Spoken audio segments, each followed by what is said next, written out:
여러분 안녕하십니까. 사과콜라TV입니다. 벌써 6월달에 접어들었습니다. 6월달은 연중 가장 중요한 핵심달이 되겠습니다. 눈에 보이진 않지만 모든 병원균들이 감염되고 있습니다. 따라서 6월달 중요 핵심사항에 대해서 말씀을 드려보는 시간을 갖도록 하겠습니다.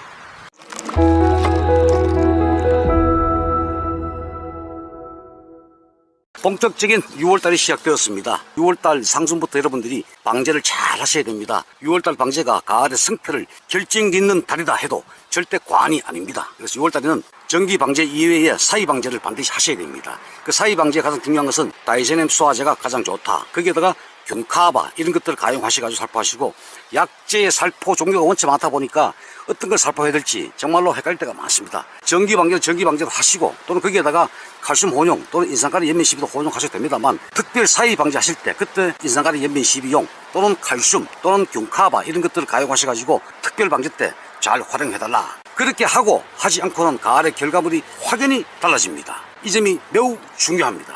개화 전후에 영상에도 말씀을 드렸습니다만, 금년도는 6월 낙과 현상이 많은데 6월 달에 오는 걸 우리가 준드롭이다 이렇게 말씀드리고 있습니다만, 그게 앞당겨져 가지고 5월 한 25일부터 아마 낙과 현상이 올 것이다 라고 제가 미리 예측을 다 해드렸습니다. 실제로 보면은 원래 5월 22일부터 5월 25, 6일 사이에 상당히 준드롭 현상이 많고, 지금도 준드롭 현상은 진행되고 있다. 그 주요 원인은 결실불량이 되겠습니다. 그래서 개화기, 저온이 가장 큰 문제가 되고, 그 저온을 어떻게 예방할 것이냐. 그래서 제가 프로테스라든지 그 다음에 연민시비용 이런 것들 해가지고 그나마 양분을 도와줘가지고 냉해를 조금 더 극복할 수 있는 방안이 아니겠느냐. 그래서 제가 그런 것들을 몇 번 소개시켜 드린 바가 있습니다. 그렇게 하고 안 하고 사실 결과물은 차이가 많다 이렇게 말씀을 또한 드리겠습니다. 지금은 칼슘이 상당히 중요합니다. 육아기 때 칼슘을 반드시 하셔야 됩니다. 7월 말까지가 육아기로 봤을 때 그때 칼슘 흡수를 가장 요구를 한다. 후반기 때는 역시 저장 문제 때문에, 과육 경도 문제 때문에 1, 2회 살포를 권장드리고 있습니다만, 육아기 때가 가장 중요합니다. 우리 사람으로 말하면 어린 나이입니다. 이때 엄마들이 칼슘을 많이 먹이죠. 그러니까 똑같습니다. 어린 열매 때 여러분들이 칼슘을 많이 먹여줘야 됩니다. 그것이 바로 과피에 직접 맞거나 과일 근처 잎에 살포함으로 해서 잎이 흡수하고 또 과일로 이동을 시켜준다. 다만 칼슘 종류가 많습니다. 그래서 그 칼슘마다 장단점이 다 있기 때문에 제가 3가지, 4가지 정도 함유된 복합형 칼슘을 살포하는 것이 중요하다라고 제가 몇 년 전부터 강조를 많이 드린 바가 있습니다. 칼슘을 잘 선택하셔가지고 최소한 연간 육아기 때 3, 4회, 후반기 때 1, 2회, 즉 최소한 5회에서 7회 정도는 살포하셔야 된다. 지구온난화 문제 때문에 과육의 경도는 자꾸 물러집니다. 그거를 타개할 수 있는 길이 칼슘밖에 없다. 그러면 어떠한 칼슘을 선택해서 살포할 것이냐, 어떠한 칼슘이 가장 흡수와 이동이 용이동가 잘 되는가 잘 선택하셔야 되고, 이 시기가 되면은 열매의 세포 분열은 극대화되고 지상부의 생육도 활발히 진행됩니다. 즉 폭발적으로 양분의 흡수와 이동이 이루어지는 시기입니다.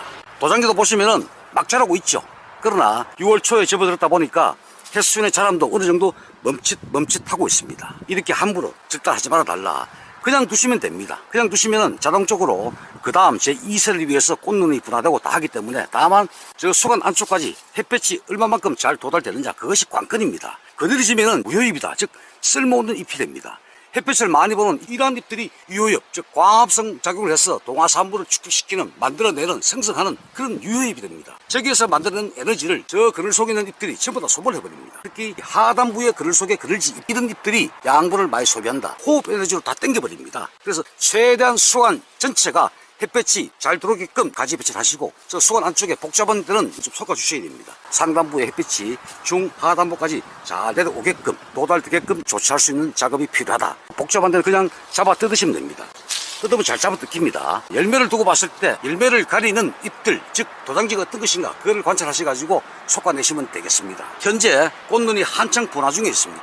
꽃눈 분화에 도움 주기 위해서는 인산가리를 토양 시비를 좀 해달라, 이런 말씀을 제가 많이 드렸습니다. 5월 말에 뿌리지 못하신 분들은 6월 초까지라도 토양 시비를 적극 하셔가지고 금년도 꽃눈 분화가 잘 되게끔 측면 지원을 난무한데 해 주셔야 합니다. 6월 상순 되면은 연민 시비를 통해서 순자름의 억제, 또 꽃눈 분화 유도, 잎의 두께, 또 후반기 늦가을에 착색을 도와줄 수 있는 것이 바로 인산가리입니다. 즉 가리입니다. 그러한 가리들을 연미 11월 6월달에 한 2회, 7월달 1회, 8월달에 1회 지속적으로 주기적으로 꼭 해주셔야 된다. 물론 칼슘도 중요하다고 말씀드렸죠. 칼슘과 인산가리 연미 11은 농약을 혼용하시든가 또는 단독 특별 살포하실 때 그때 가용하셔가지고 함께 방제를 하시면 된다. 칼슘 단독 또는 인산가리 연면시비 단독 이렇게 하시면 최고 좋겠습니다만, 사실 살포 횟수가 원체 많아지다 보니까 쉬운 일은 아닙니다만 가급적이면 그러한 사항들을 잘 좀 실천에 옮겨달라는 말씀을 아울러서 드리겠습니다. 세밀하게 보시면은 이미 점박이 응애가 아마 기어 올라왔다. 지난주에부터 관찰된 바가 있습니다.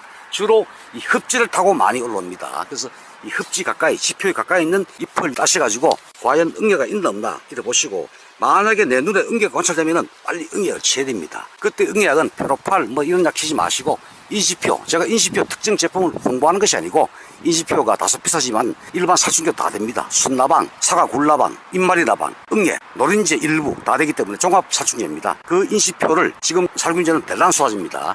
델란 플러스 인시표를 같이 가용하시고, 특히 마코피카를 가용하셔가지고 델란소화제, 인시표, 마코피카 이런 식으로 방제해 주시고, 특히 응애약을 하실 때는 다소 비싸더라도 양량을 한 통 정도 증가시켜가지고 방제를 좀 해달라. 머리에 스물스물 가렵다. 그러면 응애 개체수가 엄청 많기 때문에 이만큼 해가지고 잡기 힘듭니다. 따라서 때가 되면은 살포하는 것이 중요합니다. 가수원에 풀약을 친다. 풀약을 치시고 난 다음에 대략 3, 4일 후에 응애약을 치시면 되겠습니다. 지표로부터 응애가 나무로 올라가는 시간이 대략적으로 3, 4일이 소요되기 때문에 풀약 치고 난 다음에 3, 4일 후에 응애약을 쳐달라. 응애는 한번 확산되면은 방제하기가 정말 어렵습니다. 원체 미세 곤충이다 보니까 저 수십만 장 되는 잎 속에 잎 앞 뒷면에 약이 다 맞을 수가 없습니다. 그게 큰 문제죠. 그래서 양량을 한 통 정도 더 늙어가지고 약을 방제해달라는 뜻이 거기에 있습니다. 알이 굵어지다 보면은 적과 빠진 게 상당히 잘 보입니다. 제적과도 하시면서 도장제도 따시면서 그렇게 관리를 해달라 말씀을 드리겠습니다. 수정 안 된 데는 노랗게 떨어집니다. 결실불량입니다. 꼭지가 노랗죠. 며칠 만에 관수하는 게 좋으냐 이런 문의도 제가 많이 받습니다만, 매일매일 물어주면은 뿌리가 스트레스 많이 받습니다. 뿌리가 숨을 쉬어야 되는데 숨을 못 쉽니다. 왜? 바닷물 속에 뿌리가 잠겨있는 형태가 됩니다. 그래서 한 4일에 한 번 정도 관수 간격과 관수량을 조절하시면 되겠습니다. 매일 주시면은 뿌리 호흡 장애가 올 수가 있다. 최근에 우리 밴드 회원들께서 토양 시비용 인산가리 구하기 정말 어렵다, 그런 연락을 저한테 많이 하셨습니다. 제가 여러 군데 알아봤습니다. 알아보고 토양 시비용 인산가리 흡수가 상당히 잘 되면서 값도 좀 저렴한 게 있나 없나 제가 많이 알아봤습니다. 알아본 결과 그 인산가리 이름이 아마 요쿠셔라고 원료가 일본에서 수입돼 가지고 아마 국내에서 10kg 단위로 판매를 하고 있습니다. 가격은 제가 정확히 모릅니다만, 인산가리 토양 시비용이 필요하신 분들은 제가 연락처를 화면에 남겨놓을 테니까 필요하신 분들은 직접 통화하셔가지고 구입해달라 이런 말씀을 드리겠습니다. 현재 이 밭은 M9 30년차 작은 대목 포장입니다. 국내 제1호입니다. 1호인데 이 밭만 유일하게 남아 있습니다. M9 작은 대목도 관리 방법에 따라 가지고 이렇게 큰 성목이 될 수가 있습니다. 자, 누가 이런 나무를 보고 M9 작은 대목인가 의아스럽게 생각하시는 분도 상당히 많습니다. 하지만 이 나무는 30년 차에 접어드는 M9 작은 대목 부지입니다. 처음에 제가 왔을 때는 나무가 거의 쓰러질 정도의 밭이었습니다. 4년째 관리를 하고 있는데 금년도 보니까 상당히 나무가 회복이 많이 됐습니다. 나무 잎도 좋아지고 전체의 나무의 수체의 어떤 그 강건함 또 많이 보입니다. 그래서 금년도 이 정도면은 정상적으로 꽃눈이 분화돼서 내년도에는 금년도보다가 확실히 더 많이 착과될 걸로 제가 생각을 하고 있습니다. 가지의 어떤 상태, 잎의 두께, 엽수, 잎의 색깔 이런 것들 보면은 나무의 뿌리, 근根부가 활성화를 되찾았나, 되찾지 못했느냐, 그 상태를 우리가 직감적으로 판단할 수가 있습니다. 그래서 아마 상당히 나무가 활력을 되찾은 걸로 보입니다. 참 적과 많이 빠졌네. 유목 같은 경우는 지금 새로 나온 신초 길이가 보통 20, 30, 35, 40 됐습니다. 아직까지 이 수시개로 수평을 잡아주지 않았다면 이렇게 기부해서 찔러가지고 수평을 딱 잡아주시기를 부탁을 드리겠습니다. 이 수평을 잡아줘야 이 측지가 덜 굵어지고 많은 유효 주지수를 확보할 수가 있습니다. 원래 또 이 보시면은 이 배꼽에 열과 현상, 동독 피해가 많습니다. 전부 다 저온 피해입니다. 개화기 저온 피해 때문에 세포가 다 죽어버렸죠. 그래서 사비가 끼거나 배꼽 열과 현상 그런 것들이 전부 다 냉해 피해다 이렇게 보시면 되겠습니다. 간혹 가다 보면은 이렇게 송떡잎이 노란 데가 많죠. 갈반병이 아니고 이것은 양분 전환기다. 즉 전년도 뿌리의 저장 양분이 종료되어 가는 시점에 도달했다. 아주 지극히 정상적인 수치생리 활동이다. 절대 걱정하실 필요가 없는데 다만 갈반 포자가 지켰습니다. 갈반 포자는 항시 가수원에 존재해 있습니다. 그래서 위험하다. 5월달, 6월달이 무엇보다 중요하고 그중에 더 중요한 것은 연중 6월달이 가장 중요하다. 긴장의 끈을 놓아서는 안 됩니다. 보호제 사이살포가 무엇보다 중요하다는 뜻이 되겠습니다. 따라서 마그네슘 연면 살포를 제가 해달라고 5월달에 강조드린 바가 있습니다. 햇빛을 보지 못하는 속잎이 누래지는데 이게 아마 불안병 나무가 아닙니다. 보니까. 그럼에도 불구하고 이 안쪽에 황화 낙엽 현상이 오고 있다.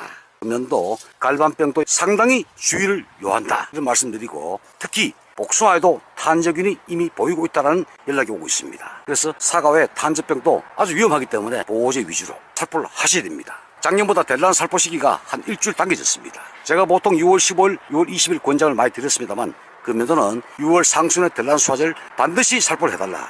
다음 파스, 즉 6월 25일 전후 장마 직전에 델란 수화제를 추가로 1회 더 살포를 반드시 하셔야 합니다. 탄저병, 갈색무늬병, 사과에 있어가지고 가장 주요한 2대 병들이 지금 눈에 보이진 않지만 급속도로 확산되고 있습니다. 5월과 6월달은 반드시 10일 간격을 주수하셔야 됩니다. 처방받은 전기방제약제에 보호제를 추가 가용을 적극 권장드리고 중간중간 사이살포를 꼭 해달라. 특히 복숭아는 빅그린 플러스 균카바를 제가 복숭아에 현장 적용해 본 결과 세균성 구멍병이 확실히 적어지더라. 아울러서 복숭아는 봉기 씌우기 전에 칼슘은 반드시 살포를 해 주셔야 합니다. 우리가 색깔 때문에 작년에 고생이 엄청 많이 했습니다. 착색기 무렵돼 가지고 멀치고 착색이 잘 안 납니다. 후반기 때 살포하시는 가리 성분들이 열매에 들어갈 자리가 없습니다. 오히려 열매가 물러지지 아무리 쳐도 착색에는 큰 관여를 하지 못합니다. 착색 관리는 언제부터 하느냐? 6월달 지금부터 들어가야 합니다. 이 열매는 제한된 공간이 있습니다. 그 공간 안에 물론 니트로겐 질소가 가장 많이 흡수가 되고 가장 많은 면적을 차지합니다만 니트로겐 질소가 이 공간을 많이 차지하기 이전에 가리 같은 또는 칼슘 같은 것을 미리 서서히 먹여가지고 공간을 확보할 수 있도록 해줘야만이 때가 됐을 때 성숙기가 됐을 때 칼슘 결핍 증상도 없어지고 열매도 조직이 야무러지고 착색에도 많이 관여할 수가 있다. 이런 뜻이 되겠습니다. 지난번 방제 때는 제가 프론사이드 수화제, 인시피오 플러스 빅그린을 같이 가용해달라 말씀을 드린 바가 있습니다. 아까도 말씀을 드렸습니다만 6월 상순 방제는 반드시 델란 수화제를 방제를 하셔야 합니다. 6월달은 사과에 있어가지고 연중 가장 중요한 달이 되겠습니다. 여러분 감사합니다. 사과콜라 TV였습니다.